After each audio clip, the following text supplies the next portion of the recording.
Joke. Mari. Alright, mina ndibokuwa mari.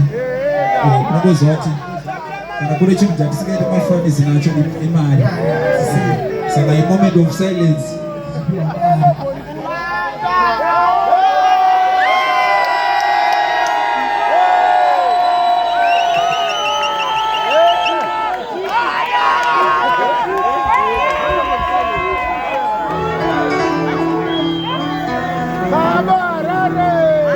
Thank you so much.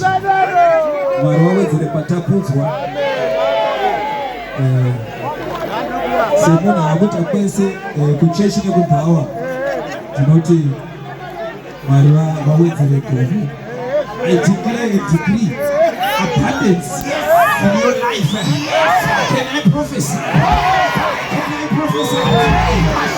Can I do something crazy?